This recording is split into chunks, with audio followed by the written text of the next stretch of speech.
हमारा दिल मुकम्मल तौर पर वर्काहॉलिक है, यानी हमारे पैदा होने से लेकर हमारे मरने तक हमारा दिल लगातार और बिना थके काम करता रहता है और हमारी पूरी जिंदगी के दौरान लगातार हमारे जिस्म के तमाम अज़ा में ऑक्सीजन और न्यूट्रिएंट रिच ब्लड यानी ग़िज़ाइयत से भरपूर खून पंप करता रहता है। इसके बावजूद साइज में हमारा दिल फीस्ट यानी मुट्ठी जितना होता है, लेकिन क्या आप जानते हैं कि साइज में इतना छोटा होने के बावजूद हमारा दिल कैसे हमारी बॉडी में सबसे इम्पोर्टेंट रोल प्ले करता है? दिखने में हमारा दिल कैसा होता है और हमारा दिल हमारे जिस्म में क्या काम करता है?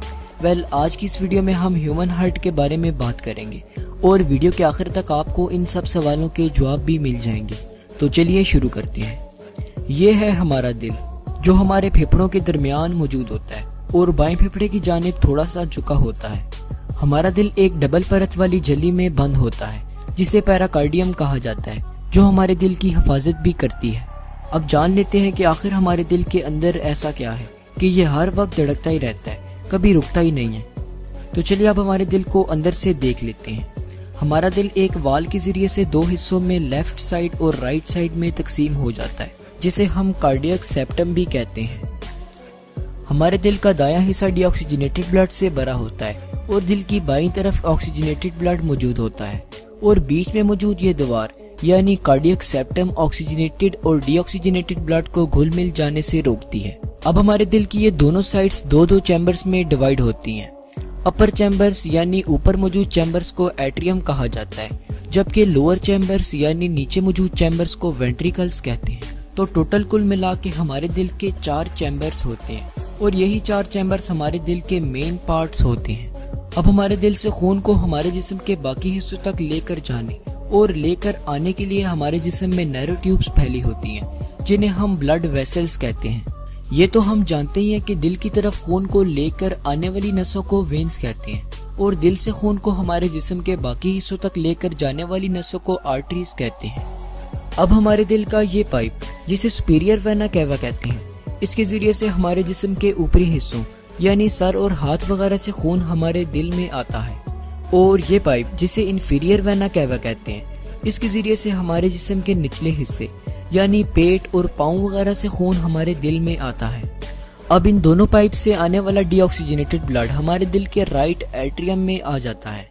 याद रहे कि ये खून डीऑक्सीजनेटेड होता है, जिसे आमतौर पर हम ब्लू कलर से भी रिप्रेजेंट करते हैं। अब इस एट्रियम में नीचे की तरफ एक वाल मौजूद होता है और ये वाल तभी खुलता है जब नीचे वाला वेंट्रिकल यानी राइट वेंट्रिकल फैलता है।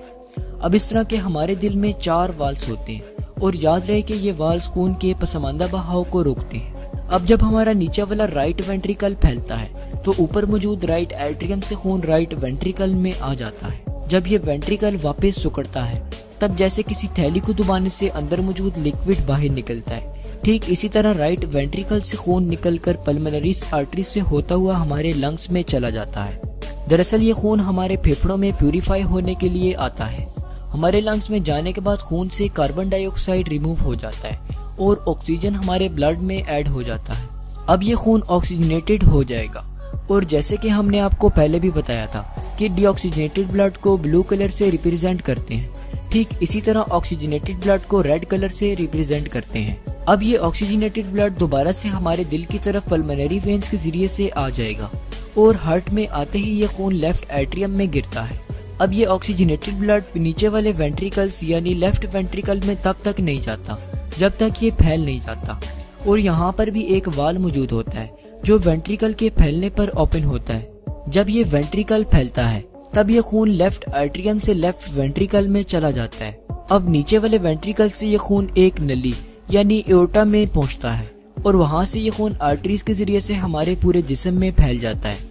एओर्टा हमारे जिस्म की सबसे बड़ी आर्टरी होती है जो हमारे दिल से हमारे जिस्म के